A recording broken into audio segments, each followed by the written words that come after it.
No segundo livro de Reis, o capítulo 6 e o versículo 11, nós vemos que o coração do rei da Síria se turbou. Ele chamou os seus servos e lhes disse: "Não me fareis saber quem dos nossos é pelo rei de Israel?" O versículo 12 diz assim: "E disse um dos seus servos: Não, ó rei meu senhor, mas o profeta Eliseu, que está em Israel, faz saber ao rei de Israel as palavras que tu falas no teu quarto de dormir." E ele disse, no versículo 13: "Vai e vê onde ele está, para que envie e mande trazê-lo." E fizeram-lhe saber, dizendo: "Eis que está em Dotã." O versículo 11 nos deixa claro que não há um nível de confiança, não há um nível de convivência a ponto de se... Meu Deus, observe que um exército, ele existe em função da confiança de vida que um soldado tem no outro. Sem essa confiança, é praticamente impossível que se entre no campo de batalha e seja bem sucedido. Toda a estratégia, toda a técnica, todo o equipamento, toda a aparelhagem, toda a tecnologia, todo o conhecimento, tudo isso se acaba se ao seu lado não existe alguém em quem você possa confiar. E sim, esta é uma grande diferença que existe entre aquele que serve a Deus e aquele que não serve. E eu não estou falando da guerra, do exército. O versículo 11 nos deixa bem claro que o rei da Síria, apesar de ser rei, apesar de estar com seus servos, ele não tinha em quem confiar.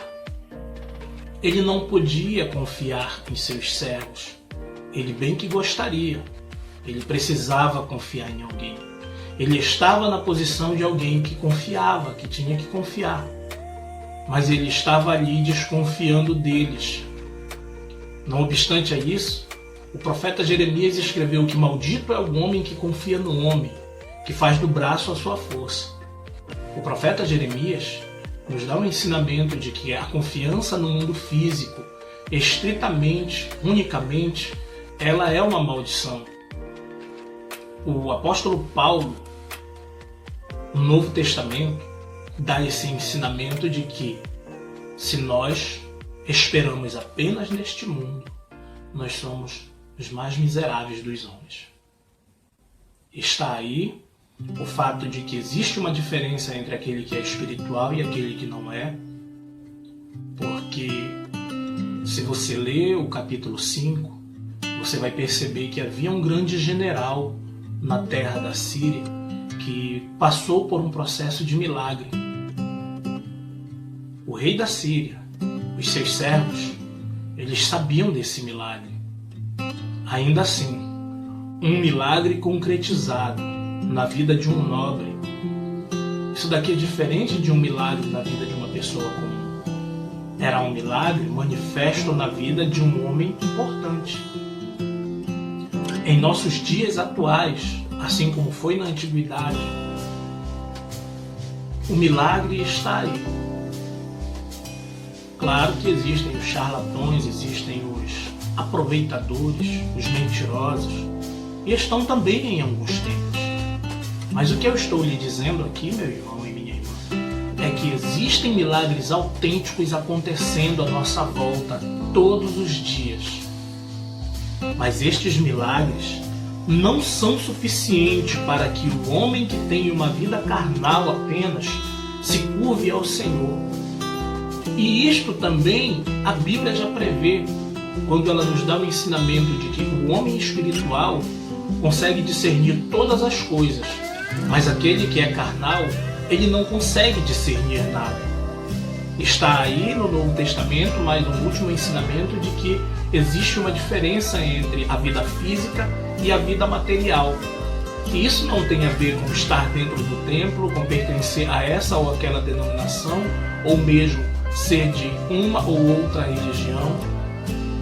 Isso aqui tem a ver com a capacidade do homem enxergar o milagre de Deus, curvar-se a esse ser todo-poderoso e grandioso, ao invés de esperar que Deus se manifeste por obrigação, para que a partir daí ele possa crer, para que a partir daí o homem possa aceitar a existência desse Deus. É simples de perceber neste versículo 11 que os milagres que envolviam Israel e a Síria não eram, não foram e nunca e jamais serão. Milagres nunca serão suficientes. Milagres nunca serão suficientes para converter, para convencer ou mesmo para comprovar a existência do mundo espiritual. Logo, nós vemos a diferença grande nesta lição, que é a confiança. O homem espiritual, eu não digo homem que é religioso, a mulher que é religiosa. Eu não me refiro à pessoa que tem uma religião.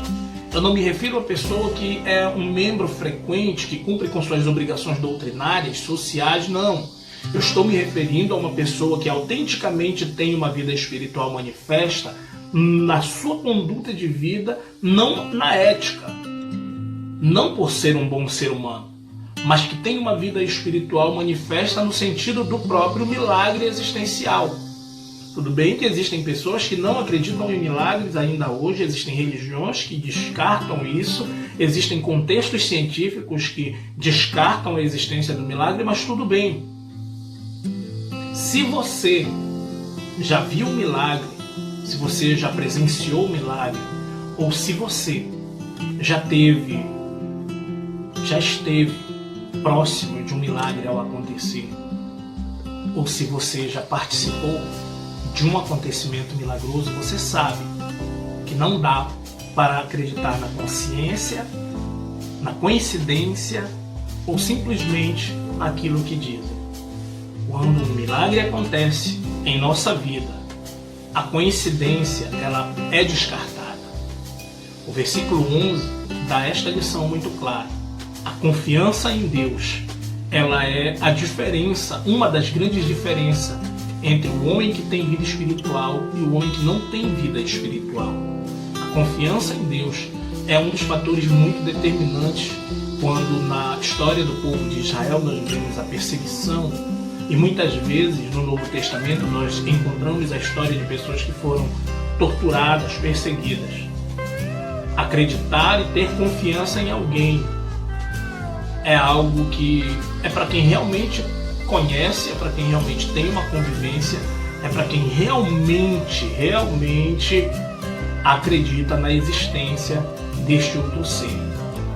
Quando você realmente tem um contato com este ser, com esse Deus, e passa a confiar nele, as perguntas, os questionamentos, elas meio que perdem o sentido. Mas isso é uma outra coisa. Ser um servo de Deus, ter uma vida reconhecidamente com milagres, ser manifesto esse mundo espiritual em tua vida, não é suficiente para que o ímpio, para que o mundo, para que as outras pessoas reconheçam a existência de Deus, se curvem à existência desse Deus. É um fator muito determinante na convivência cristã nós irmos em busca de pessoas que manifestem esses milagres. E isso não é uma coisa ruim. Quem não gostaria de ver um milagre todos os dias? E eis aí a grande questão.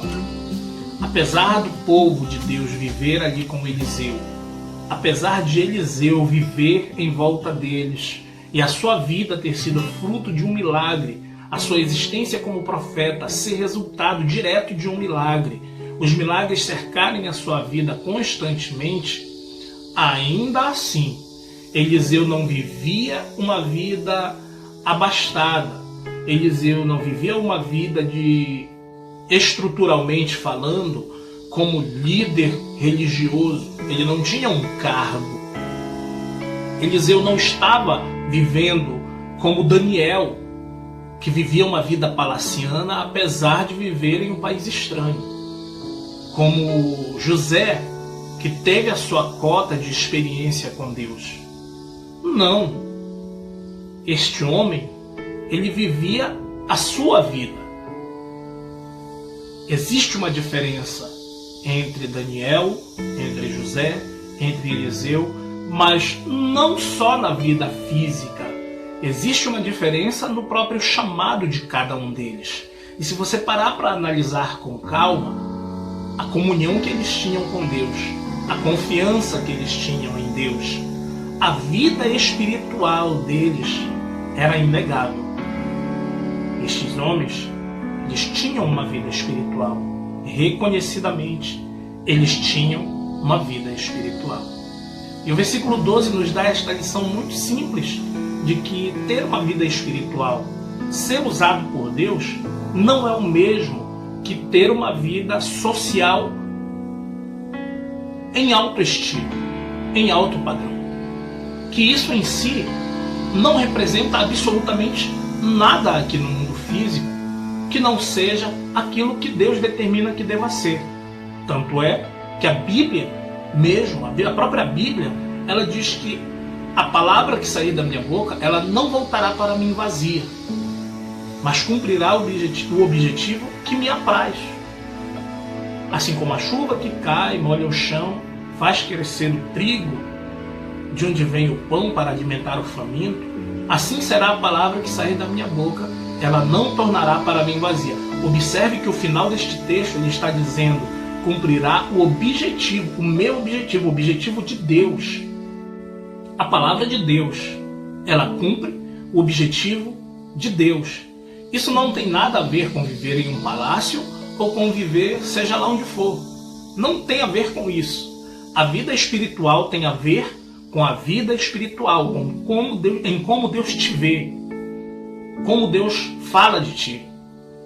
E aqui está a grande diferença que eu mencionei ainda agora há pouco. Existe uma diferença, sim, e não está na esfera do medo, do temor, do terror. Ser bem falado por Deus ou ser mal falado por Deus é apenas para quem tem contato com Deus saber se isso importa ou não. Para algumas pessoas, tanto faz, tanto fez como Deus a vê. Mas para outras, é um fator de vida.